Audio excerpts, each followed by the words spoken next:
চৰকাৰৰ চিন্তা এটাই ৰিফৰ্ম পাৰফৰ্ম ট্ৰান্সফৰ্ম আমি এটা মূল মন্ত্ৰলৈ কাম কৰি আছো সংস্কাৰ কৰা ভালকে কাম কৰা আৰু তাৰ জৰিয়তে সমাজখনত এটা পৰিৱৰ্তন অনা অসমৰ 1 লাখ নিবনুৱা যুৱক যুৱতীয়ে যোনে চৰকাৰী চাকৰি পাব নোৱাৰে তেখেতসকলক স্বনিয়োজনৰ এটা নতুন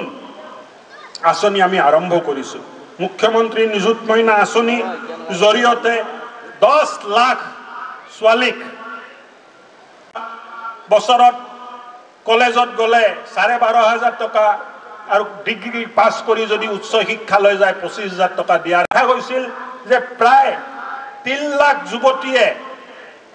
হায়াৰ ষ্টাডিজত না যায় ড্ৰপ হৈছিল বহু বাল বিবাহ হৈছিল চাইল্ড ম্যাৰেজ হৈছিল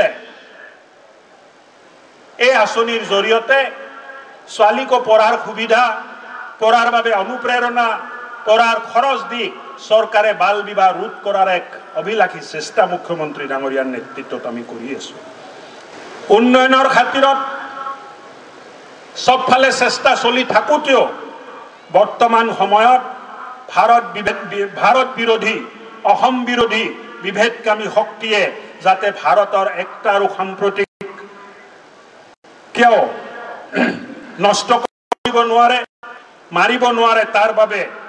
দেশ ৰক্ষাৰ প্रण লব লাগিব আজি আমি এই সংকল্পবদ্ধ অসমৰ নৱপ্ৰজন্মৰ মনত বিভেদকামী চিন্তাধাৰা ৰোপণ কৰাৰ যি প্ৰচেষ্টা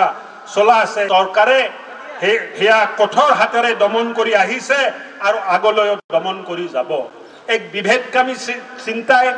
এক অসম বিৰোধী চিন্তাই ভাৰত বিৰোধী চিন্তাই ভাৰতৰ ভিতৰত অসমৰ ভিতৰত ভাৰতৰ বাহিৰৰ পৰাও এই চেষ্টাবোৰ চলাই থাকে কঠোৰ হাতেৰে ইয়াক দমন কৰা হৈছিল ভৱিষ্যতো কৰা হ'ব